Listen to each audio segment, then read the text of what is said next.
Alhamdulillahirabbil alamin wassalatu wassalamu ala Rasulillah nabiyina Muhammadin wa ala alihi wa ashabihi wa man tabi'ahum bi ihsan ila yaumiddin amma ba'd. Kaum muslimin jemaah salat zuhur rahimani wa rahimakumullah. Alhamdulillah kembali pada siang hari ini kita melanjutkan kajian fikih dengan membaca kitab Ad-Durar Al-Bahiyah fi Masail Al-Fiqhiyah karya Al-Imam Muhammad ibn Ali Asy-Syaukani rahimahullahu ta'ala. Kita pada pembahasan hari ini tentang solat berjamaah. Kata beliau rahimahullah, babu solatil jamaah. Bab solat berjamaah. Hiya min akadis sunan. Dia termasuk sunnah yang sangat dianjurkan. Ini yang bagi yang berpendapat sunnah. Ketika ada ulama yang berpendapat sunnah, maka dia adalah sunnah muakkad, hampir wajib. Dan di sana ada yang berpendapat bahkan wajib. Iya. Yeah. Jadi ini bukan, bagi yang berpendapat sunnah bukan sunnah biasa. Tapi sunnah yang hampir wajib. Sunnah yang hampir wajib. Dan kalau kita melakukannya tentunya untuk keluar dari silang pendapat, kita ke masjid. Apalagi solat berjamaah itu memiliki keutamaan yang berbeda dengan solat sendiri. Disebutkan dalam hadis ada 26 derajat atau 27 derajat, bahkan ada juga lafaz 25 derajat, tergantung niat dan jauh dekatnya orang pergi. Perbedaan kedudukan antara solat sendiri, demikian pula solat berjamaah. Iya, jauh perbedaannya. Maka dia adalah, walaupun kita berpendapat sunnah, tapi dia punya keutamaan yang banyak. Kemudian kata beliau, watan akidu bitnain. Solat berjamaah itu dianggap berjamaah dengan dua. Jadi paling rendah solat berjamaah itu dianggap kita berjamaah 2 orang. Iya. Sah dan dianggap berjamaah kalau kita ada 1 imam, 1 makmum. Wa idza kathurul jam'u kana thawabu aktsar. Tapi kalau jamaahnya banyak, pahalanya tentunya lebih banyak, kata beliau. Jadi makin banyak jamaah di masjid itu, maka pahalanya makin banyak. Pahalanya makin banyak. Maka dari sini kata para ulama, tidak apa-apa seorang itu kalau ada musola, ada masjid besar, dia pilih masjid besar. Dia pilih masjid besar. Karena makin banyak jamaahnya, maka makin banyak pahalanya. Nah, ini bagi yang punya pandangan bahwa pahala sholat berjamaah itu adalah berdasarkan banyak yang berjamaah. Di sana ada juga yang berpendapat bahwa pahala berjamaah itu tergantung jauh dekatnya kita mendatangi jamaah itu. Karena ada juga hadits Nabi sallallahu alaihi wasallam, a'dhamun nasi ajran fis shalah ab'aduhum mamsya.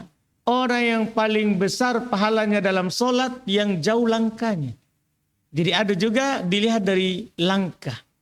Dilihat dari jauh dekatnya orang datang. Makin jauh dia menuju jamaah, maka makin banyak dan besar pahalanya. Iya, makin banyak dan besar pahalanya. Wa tasihu ba'dal mafdul, Masya Allah. Sah itu solat berjamaah setelah solat yang pertama tadi. Maksudnya Mbak, ada orang datang masbuk. Masbuk. Kalau dia ikut jamaah tentunya tidak diragukan sah. Kalau dia langsung ikut pertama. Tapi bagaimana kalau dia datang sudah salam? Apa kalau dia berjamaah sah juga? Sah. Dianggap juga berjamaah. Makanya kalau kita di rumah, sudah qomat tadi, jangan bilang tidak usah ke masjid. Karena paling orang sudah sholat. Tidak. Datangnya saja masjid. Kalau kita dapat orang untuk berjamaah dengan dia, alhamdulillah, sah jamaah. Walaupun sudah sholat, wajib orang tadi dengan jamaah pertama. Jadi kalau kita mengambil jamaah kedua, sah. Dianggap juga berjamaah. daripada kita pergi sholat di rumah. Iya, ini yang boleh ingatkan di sini.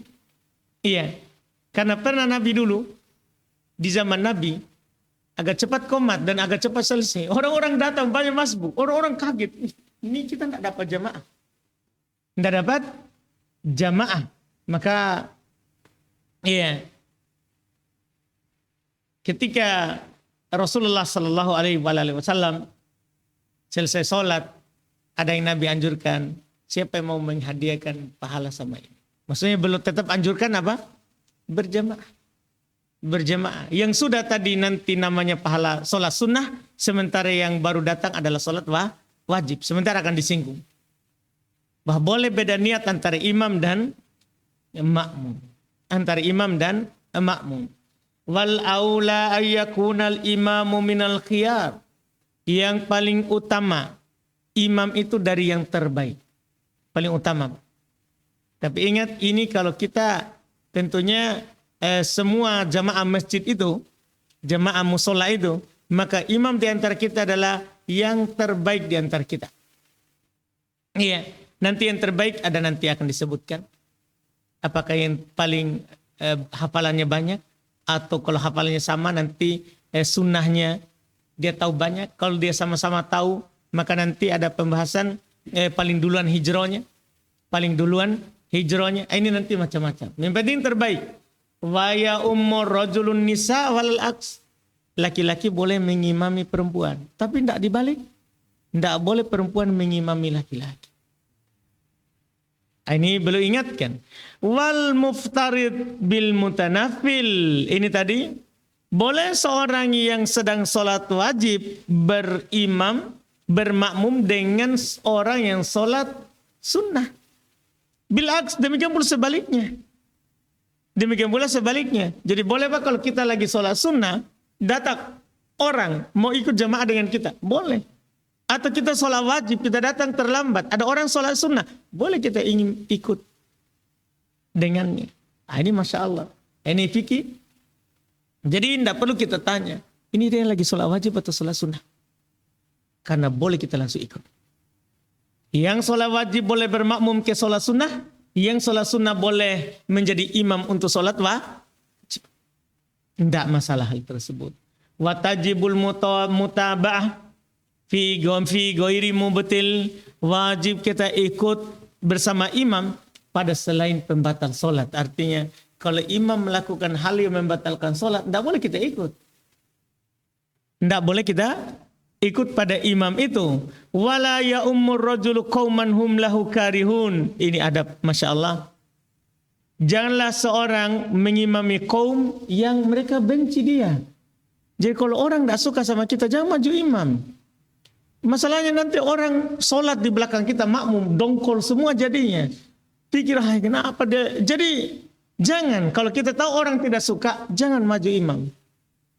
Iya, jangan maju imam. Karena ada hubungannya kita ini dengan makmum. Jadi ini sesuai dengan yang disebut oleh Nabi Sallallahu Alaihi Wasallam dalam hadits beliau bahwa di antara perkara yang tidak dianjurkan adalah kata Nabi wa imamun qaumin wahum lahu karihun. Imam yang para makmumnya itu adalah tidak suka terhadapnya. Tidak suka terhadapnya. Misalnya di sini kita di musola ini ada orang tidak suka sekali orang itu kalau imam. Apakah terkait dengan cepat sekali bacaannya kita tidak bisa kejar, atau jelek bacaannya sehingga orang-orang tidak suka, atau jelek cara ngajinya misalnya. Iya. Kalau orang tidak suka, jangan dia maju imam. Jangan dia maju sebagai imam. Ini yang belum katakan terus. Wa yusolli bihim solatan akhaffihi. Solata akhaffihi. Masya Allah. Dan mereka solat mengimami mereka dengan solat yang ringan. Ini solat wajib baik. Kalau solat sunnah silakan diperpanjang. Tapi solat wajib kita dianjurkan solatnya ringan. Kata Nabi Sallallahu Alaihi Wasallam, "Idza shalla ahadukum linnas falyukhaffif." Jika salah seorang dari kalian solat mengimami manusia, ringankan. Ringankan. Kenapa? Fa inna minhumud dhaif was-sakim wal kabir. Karena kadang di belakang kita itu ada orang tidak mampu berdiri panjang. Ada di belakang kita itu orang tua, ada di belakang kita itu orang sakit. Itu dia. Iya. Wa idza shalla ahadukum li nafsi falyutawwil masya'a. Kalau salah seorang dari kalian salat sendiri, silakan dia perpanjang semaunya. Jadi kalau kita salat sendiri silakan diperpanjang. Tapi kalau kita sebagai imam, perhatikan di belakang. Kadang di belakang ada orang lemah, sakit, tua. Bahkan di sebagian lafaz dikatakan badal hajah, ada orang yang memiliki keperluan. Ada orang memiliki keperluan. Dia cuma datang sholat, menunaikan kewajiban, setelah itu ada hajatnya. Ini harus kita perhatikan sebagai imam. Terus berikutnya, wa yuqaddamu sultan wa rabbul manzil. Masya Allah. Dia suruh maju pemimpin. Kalau ada pemimpin di situ, pemimpin pemerintahan, ya, kita suruh maju dia menjadi imam. Karena pada asalnya pemimpin pemerintahan itulah pemimpin sholat. Karena sholat pimpinan kecil. Kecuali pemimpin itu tunjuk kita sebagai imam. Boleh. Warabbul manzil. Ini juga. Dan pemilik rumah. Kalau kita bertamu di sebuah rumah, demikian pula di sebuah kampung, jangan kita yang tamu yang maju. Iya, yang maju adalah pemilik rumah. Yang di kampung itu orangnya. Itu yang maju. Iya. Atau istilah kita sekarang adalah imam rawatib. Misal kita semua ke sini datang. Di sini ada yang biasa imam. Tidak boleh kita yang tamu maju. Harus orang di situ yang maju menjadi imam. Iya. Kemudian wal aqra'u tsummal a'lamu tsummal asan. Masya Allah. Kemudian setelah itu dalam memilih imam adalah al aqra', yang paling hafal Quran. Paling banyak. Kalau baca hafalannya sama al a'lam, yang paling berilmu. Tsummal asan. Tapi ini setelah pemerintah dan yang punya rumah. Iya, jadi setelah pemerintah dan yang punya rumah, kita majukan yang akro, hafal. Kalau sama, maka yang lebih berilmu. Kalau sama, al-asan, yang lebih berumur. Kalau sama, maka kita melihat yang duluan hijrahnya, yang duluan kenal kebaikan. Itu yang kita minta untuk maju. Lihat kata Nabi, ya ummul qaumu aqra'uhum li kitabillah. Seorang yang menjadi imam itu yang banyak hafalannya, yang kuat hafalannya dalam Quran, terkait dengan Quran. Fa in kanu fil qiraati sama, kalau bacaannya semuanya sama, fa alamuhum bis sunnah, yang paling berilmu tentang sunnah Nabi. Wa in kanu fis sunnati sawa, kalau dalam masalah sunnah juga sama-sama mereka karena sama-sama belajar. Fa aqdamuhum hijrah, maka yang paling duluan hijrahnya. Yang paling duluan hijrahnya. Ini yang dilihat. Ya, kemudian terkait dengan pemerintah tadi, la ya'ummanna rajulu fi sultani. Janganlah seorang itu mengimami di kekuasaannya orang. Dia berkuasa di situ, jangan kita maju imam. Iya. Terus wala yaqudu fi baitihi ala takrimatihi illa bi idni. Ini masalah adab bertamu. Tidak boleh kita duduk di rumahnya, di pelayanannya kecuali atas izinnya. Jadi kalau kita masuk rumah jangan langsung duduk di kursi. Dipersilakan dulu, baru orang yang punya rumah baru kita duduk. Baru kita duduk. Sama digandengkan antara imam dengan tamu. Kita sebagai tamu tidak boleh kita maju imam kalau tidak dipersilakan. Kita sebagai tamu rumah, tidak boleh kan kita duduk. Tidak boleh apalagi kita masuk. Kalau dia ketuk pintu, dia tidak buka, tidak boleh kita masuk. Iya, lebih baik kita pulang. Kita pulang. Ini yang beliau katakan. Terus setelah itu, wa idahtallat sholatul imam. Kana dzalika alaihi wala alal mu'tammin bih. Masya Allah. Jika solatnya imam itu salah. Kan itu kadang masalah kita. Solatnya imam salah, bacaannya salah. maka dosanya bagi imam bukan bagi makmum. Jadi kita akan gini kadang, tapi saya ini lebih, kalau dia imam, salah bacaannya. Tapi kita tamu, biar saja. Tuan rumah lebih berhak menjadi apa? Imam. Kalau dia salah, dosanya atasnya.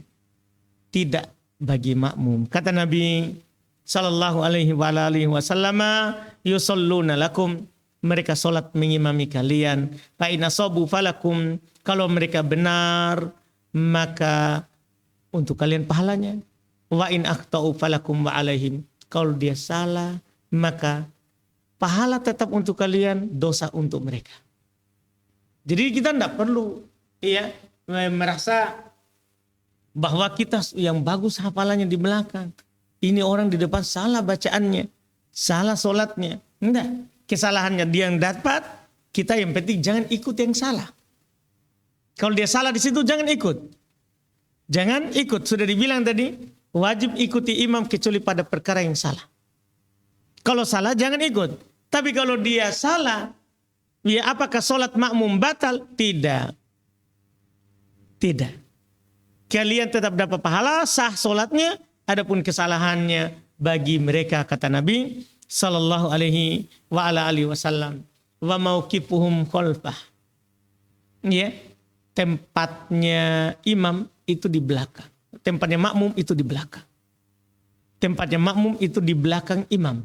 Ilal wahid fa'an yamini, kecuali cuma satu orang maka di kanan. Jangan di belakang, sejajar.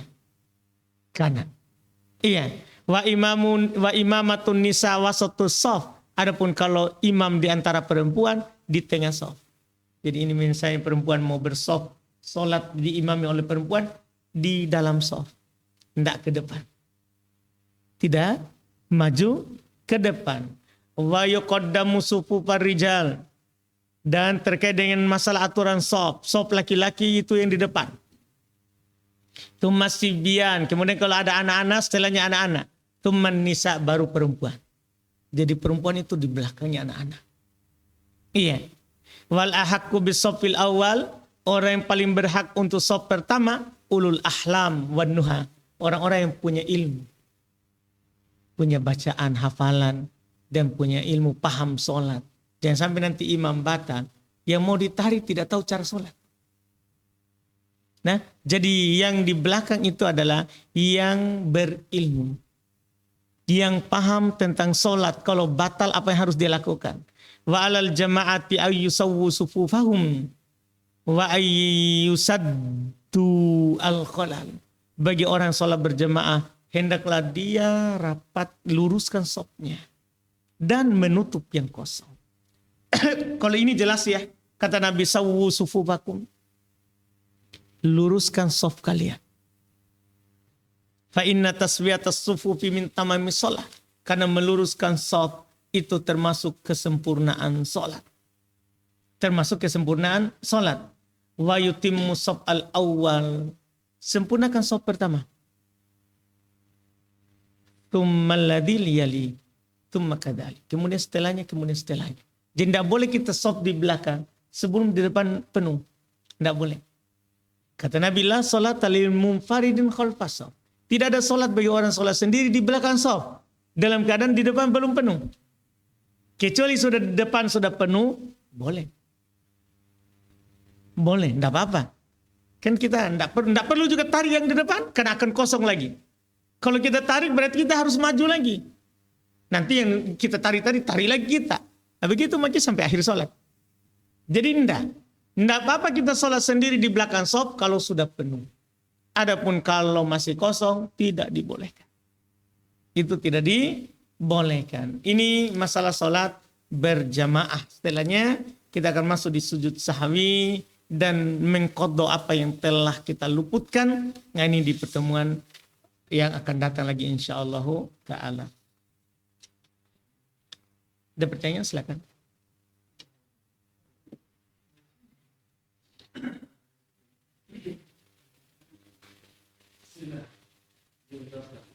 Ini bertanya, mereka berdoa dengan menggunakan seks tanpa mengangkat tangan, dan mereka zikir-zikir yang ada di ruku dan sujud dibaca lebih dari 3 kali.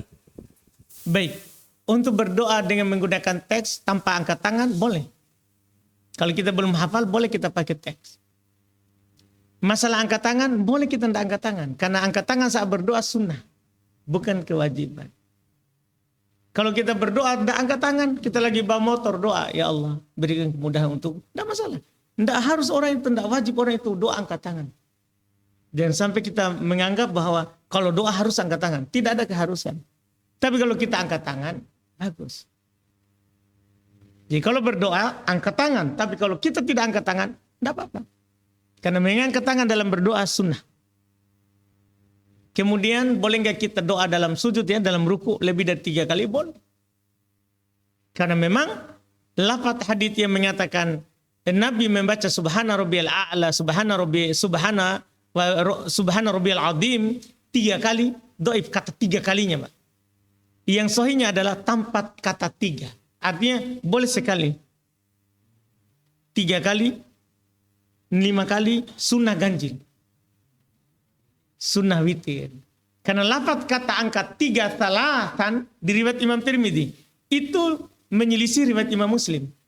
Di riwayat Imam Muslim cuma subhana rabbiyal azim doa ruku, subhana rabbiyal a'la doa sujud. Tidak ada kata angka 3. Maka para ulama menyatakan tambahan kata angka 3 itu syad, lemah. Sehingga siapa yang rukunya lama, boleh dia ulang-ulang walaupun lebih dari 3. Sujudnya lama, boleh dia ulang-ulang walaupun lebih dari 3. Seperti itu, wallahualam. Izin Ustaz bertanya. Kalau seorang imam itu biasanya kan balik dulu ke shaf Ustaz, melihat ada yang kosong apa tidak. Itu sebagai apa? Apakah memang harus di shaf pertama saja yang imam lihat harus full atau semua shaf harus dia perhatikan Ustaz? Yang pertama itu Ustaz. Yang kedua, biasanya imam itu Ustaz di luar gerakannya ke bawah baru Allahu Akbar. Padahal sudah sujud min Ustaz. Baru apakah yang mana diikuti imam Ustaz? Gerakannya atau takbirnya itu Ustaz? Ya, barakallahu. Untuk pertanyaan pertama tadi, asalnya dia perhatikan semua shaf. Sunnahnya begitu. Iya, tapi kalau para makmum sudah paham, tidak perlu. Jadi tidak perlu dia perhatikan kalau para makmum sudah tahu. Tapi kalau para makmum tidak tahu, meluruskan dan merapatkan shaf, dia perhatikan. Kalau Umar dulu Pak, karena masa Umar, banyak futuhat, banyak orang baru masuk Islam setelah Umar, setelah Nabi meninggal. Belum utus orang untuk jalan di shaf. Karena sudah ramai sekali orang, ramai jamaah. Jadi dia utus orang, tidak bisa lihat. Iya. Jadi boleh dia perhatikan. Jadi bukan hanya shaf pertama. Cuma kalau orang sudah pada paham, boleh. Pertanyaan kedua, ada pertanyaan kedua tadi. Yang kedua tadi tentang jadi pertama, termasuk kesalahan itu orang dalam sholat sudah sujud baru takbir. Iya, jadi kalau kita sudah ruku begini, baru Allahu Akbar, salah. So kalau sudah ruku, bacaan ruku. Kalau sudah sujud, bacaan sujud. Takbir selain takbiratul ihram itu namanya takbiratul intikal. Takbir perpindahan. Jadi saat tak berpindah. Jadi tidak apa-apa kita gerak dulu. Kita mulai begini baru sebelum ke sujud baru Allahu Akbar. Kalau kita takut makmum ikut cepat kan? Di saat berpindah, jelas tidak boleh juga saat berdiri. Sebagian orang sekarang karena mic-nya di atas. Dia begini, Allahu Akbar, baru dia pergi turun. Salah. Ini takbir perpindahan. Saat kita berpindah. Bahkan dalam madhab Syafi'iyah harus dipanjangkan suaranya sesuai gerakan. Saking maksudnya itu saking. Jadi kita gerak. Allahu Akbar. Sampai di bawah. Bukan saat sudah di bawah. Salah. Itu kesalahan dalam sholat. Jadi tidak boleh kita ruku baru kita takbir. Tidak boleh kita sudah sujud baru kita takbir. Sebelumnya. Sebelum sampai kita di tempat ruku, di tempat sujud, takbir memang. Kalau memang pendek ya sudah. Turun baru Allahu Akbar. Sebelum dibawa.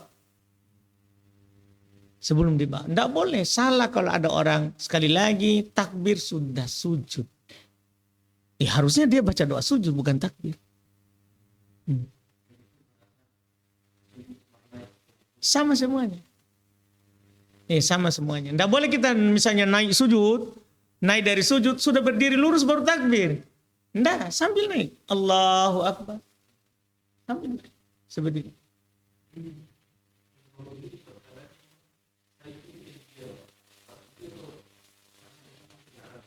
Gerakannya kalau kita intinya makmum tidak salah. Kan itu tadi yang kita bilang, makmum tidak salah. Tapi jangan ikut takbir, sudah ruku, sudah sujud. Kan itu kita ikut salah namanya. Jadi kita tetap saat perpindahan.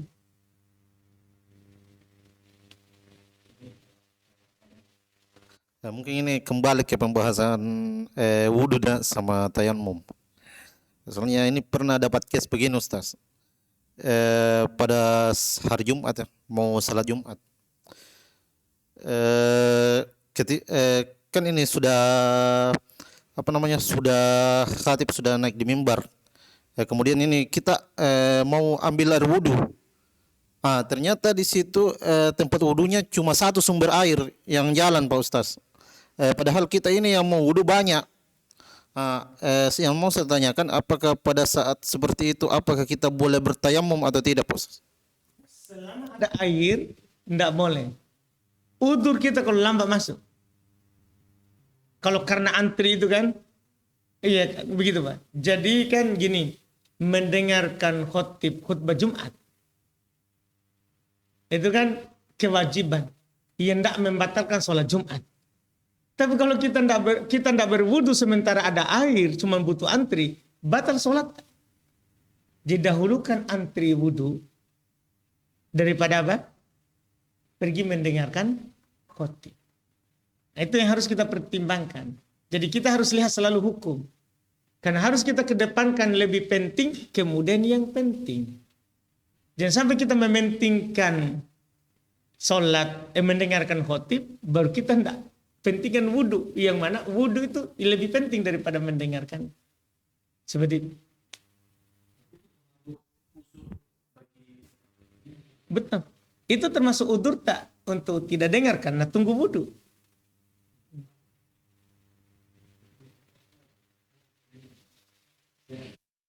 Ini Ustaz, terkait dengan misalkan kan kalau sholat Jumat atau sholat Id itu kan ada shaf yang sudah berada di luar dari dinding masjid.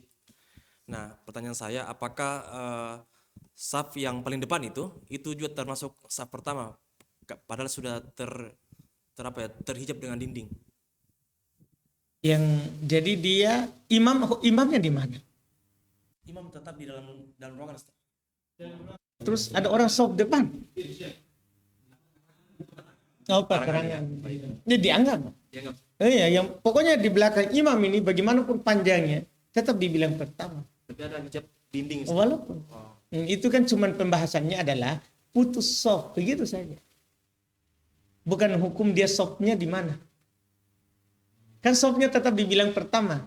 Cuman putus shaf dengan adanya tembok. Tapi itu dimaafkan kalau jamaah banyak. Kan begitu lagi istilahnya. Dimaafkan jamaah. Sama halnya dengan imam, ketika dia salah, dia yang tanggung dosanya. Nah, pertanyaan saya ini, apakah ada keutamaan Ustaz terhadap seorang imam? Apakah lebih banyak pahalanya dari makmumnya atau seperti apa? Tentunya. Kan seorang yang mengimami orang akan mendapatkan pahala makmumnya tanpa mengurangi mereka. Itu kalau dia benar. Jadi imam itu mendapatkan pahala makmum. Kalau sempurna dia imam, sempurna makmum juga, pahalanya untuk dia. Iya, tanpa mengurangi pahala makmum. Pertanyaan saya, Ustaz. Jadi ini sebenarnya bukan masalah yang berat, Ustaz. Bagaimana dalam hal mengenai ini, Ustaz, bersedekap setelah ruku? Kalau menurut saya sih, saya lebih condong ke sisi Ustaz. Condong ke sedekah. Iya, bersedekap, Ustaz. Cuma kan sekarang kita membahas Imam Syaukani, Ustaz. bagaimana pendapat Imam Asy-Syaukani terhadap hal kecil ini Ustaz, dalam perbedaan kita irsal atau setelah ruku atau bersedekap setelah ruku. Adapun apakah tindakan seperti Ibnu Qayyim juga mengatakan bisa dilakukan selang-seling dari kedua itu, seperti apa Ustaz? Baik, itu sebenarnya Pak, ini masalah bersedekap atau irsal. Ini sebenarnya kenapa Ibnu Qayyim sampai beliau bilang boleh. Sekali-sekali bersedekap, boleh juga irsal. Kenapa bisa begitu? Karena permasalahan ini yang dipakai satu dalil. Itu sebenarnya Pak. Kalau seandainya dua dalil, kita kaji. Kalau seandainya ada dua dalil, maka kita kaji. Misalnya ini hadits yang mengatakan bersedekap Bukhari Muslim. Yang tidak bersedekap di luar daripada Bukhari Muslim. Ini kita kaji. Kita lebih utamakan Bukhari Muslim daripada di luar, begitu Pak. Kalau seandainya juga dua dalil, satu terang, satu tidak terlalu terang, maka kita kedepankan yang terang daripada yang tidak terang. Begitu Pak. Seandainya beda dalil, masalah ini satu dalil yang dipakai. Dalilnya adalah Ibnu Sa'ad As-Sa'idi. Jadi dia bilang begini, Nabi ruku hatta ya'uda kullu faqarin makana. Sampai persendian itu kembali ke tempatnya. Di ruku, bangkit dari ruku, sami Allahu liman hamidah, sampai persendian itu kembali ke tempatnya. Lafaz ini kembali ke tempatnya, dua kemungkinan. Persendian kembali ke tempatnya sebelum ruku. Makanya dia bersedekah. Karena sebelum ruku bersedekah. Ada yang mengatakan kembali persendiannya. Ya kalau begini tidak kembali. Kembali itu kalau diluruskan. Ini baru kembali kan asalnya dia lurus. Jadi ini. Makanya dalam ini perkaranya luas. Kita bersedekah, silakan. Kalau kita tidak bersedekah, tidak disalahkan. Kalau kita lakukan karena ini, karena itu, tidak ada orang salahkan. Karena masalahnya satu dalil.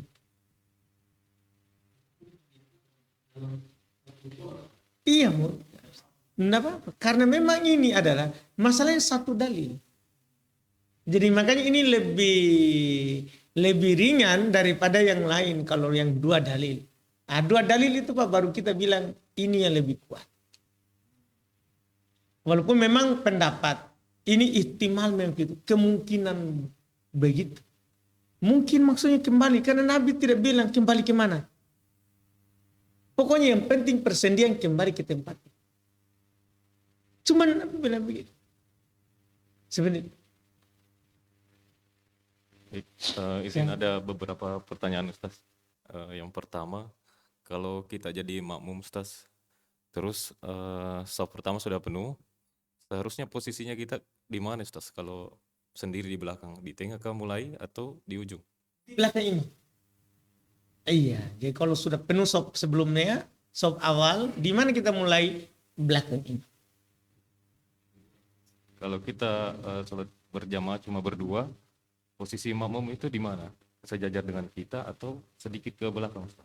Kalau cuma berdua ya, imam dan sejajar. Nabi letakkan Ibnu Abbas pas di samping kanannya. Tidak mundur, sebagian orang kasih mundur. Nah, yang mundur itu adalah lebih dari satu. Kalau cuma satu, sejajar.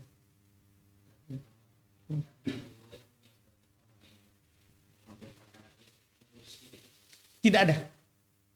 Tidak ada riwayatnya. Karena yang sendiri ini adalah cuman hadits Ibnu Abbas sama haditsnya Anas. Dua itu. Iya. Kalau secara hadits pandangan tadi itu supaya beda antara imam dan makmum.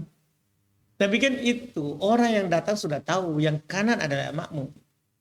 Jadi dia nanti bisa kode yang kanan, masa dia kode yang kiri? Iya, kan begitu. Jadi maksudnya orang sekarang sudah tahu. Hadisnya kan Anas. Anas kan pernah sholat bersama Nabi, maka belok di kanannya. Ibnu Abbas pernah berdiri di kiri, maka Nabi menariknya ke kanan. Dua hadis itu. Terus kenapa ada yang mengatakan belakang sedikit? Karena itu saja, supaya beda antara imam dan makmum. Boleh. Boleh kita kode makmum. Asalnya kita kode makmum. Enggak perlu. Makmum. Dia langsung saja.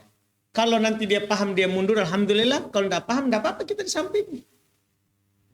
Kan sunnah, Pak. Imam itu mundur ke belakang, makmum. Sunnah. Imam ke depan. Kan begitu kan? Sunnah. Ada yang kalau sejajar, enggak. Sah sholat. Banyak anunya kita.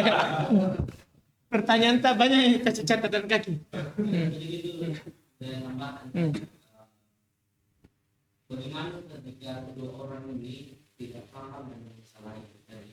Imam berada di sebelah kanan, makmum di sebelah kiri. Mereka tidak paham imam harus menarik ke kanan dan ini makmum juga harus dibersihkan. Nah, dalam hal ini gimana? Sah. Iya, sah sholatnya. Cuman menyelisih sunnah. Sunnahnya kanan. Jadi ini, Pak, makmum kanan kiri itu tidak masalah sebenarnya. Itu tidak membuat sholatnya batal. Cuman menyelisih sunnah Nabi. Sunnahnya Nabi adalah kanan.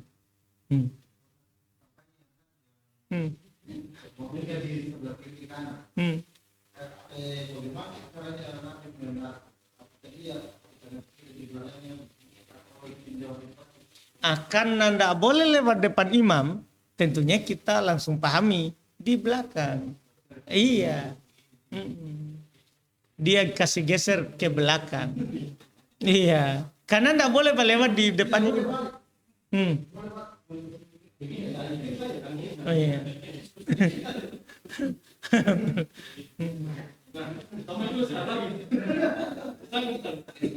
Misalnya Ustaz ini nih, seorang makmumnya kita sudah arahkan ini sejajar, tapi karena mungkin dia bagaimana pemikirannya, makanya dia agak-agak mundur. Kalau kita mau kasih sejajar dia lagi mundur, sejajar dia mundur. Nah ini kita harus apa? Enggak, biarkan saja tapi nanti nasihat. Apa yang kita harus pakai nasihat? Tadi Pak, hadits yang saya sampaikan. Inilah nanti orang yang mundur sedikit ini pelanggarannya. La solat takol pasop munfaridan. Tidak boleh solat di belakang imam sendiri. Itu hadits Pak. Jadi enggak, kalau kita mundur sedikit berarti kita sendiri di belakang sof. Itu. Jadi nanti setelah selesai kita nasihati. Begitu. Saya kejadian Ustaz, karena saya telat sholat, saya sholat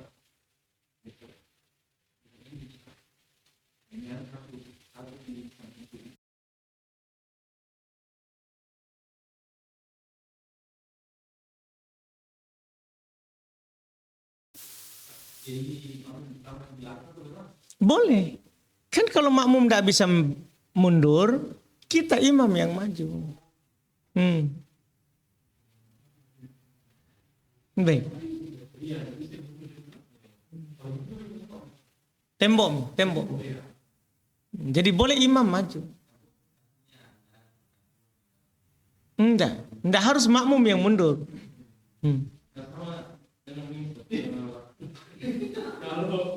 Kalau sutro, misalnya sutro ini orang, tapi orang itu berpindah. Nah, kalau kita bisa maju mencari sutro yang lalu. Enggak, sutro itu kan dicari sebelum sholat. Enggak dicari saat sholat. Jadi sutro itu sama dengan wudhu, kiblat. Sebelum sholat. Masih ada? Silakan.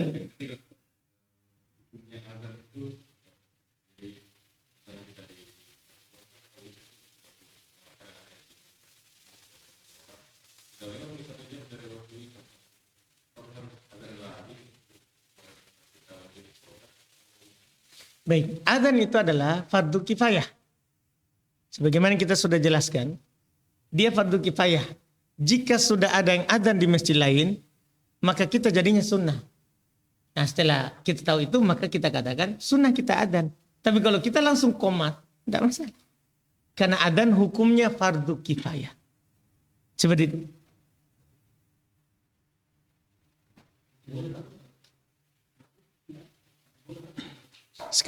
Satu kali lagi ya?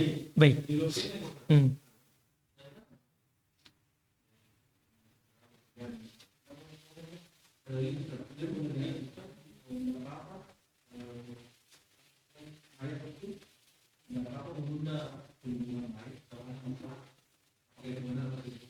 Imam Malik berpendapat seperti itu. Iya. Seperti misalnya tidak ada orang mensolatinya. Kita mau tunggu jamaah supaya lebih banyak. Tidak apa kita tunda. Enggak, pembagian harta itu kan setelah dikuburkan. Nah itu namanya maslahat. Iya, termasuk disebut oleh Imam Malik. Asalnya adalah cepat. Tapi kalau kita tunda gara-gara itu, nanti orang berkelahi, kalau kamu kuburkan kita putus deh. Kan kadang begitu keluarga, Pak. Kalau tidak ditunggu, itu namanya maslahat. Itu maslahat. Gara-gara itu nanti kita cekcok, kita ini. Kan ada mafsadah di belakangnya. Maka kita tunggu. Begini.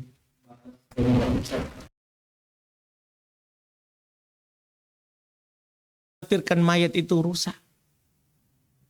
Karena nanti mayat akan rusak. Mulai keluar bau. Itu jangan ditunda. Pokoknya kembali ke tidak ada dalil. Tidak ada dalil dibilang 5 kali waktu sholat. Yang mengatakan 5 kali waktu sholat, tidak ada dalil. Karena sholat jenazah tidak harus tunggu sholat 5 waktu. Kan mereka kadang orang sholat jenazah dia tunggu sholat 5 waktu. Tidak harus. Iya, kalau banyak orang juga sudah datang, kan boleh orang dikuburkan sebelum zuhur. Sudah banyak orang datang sholat, tidak harus tunggu sholat. Tapi kenapa kita tunggu waktu sholat? Kumpulnya orang biasanya begitu. Tapi kalau kita umumkan bahwa akan disolati jam sekian, alhamdulillah orang-orang datang banyak. Selesai.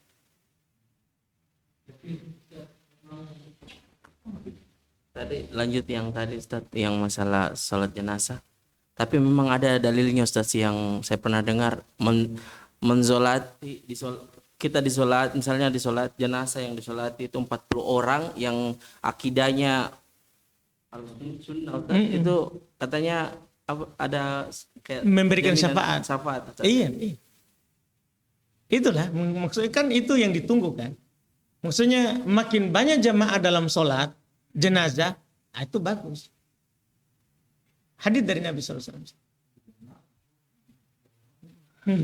Baik, kita cukupkan. Alhamdulillah. Subhanakallahumma hamdik, asyhadu an la ilaha illa anta astaghfiruka wa atubu ilaik. Assalamualaikum warahmatullahi wabarakatuh.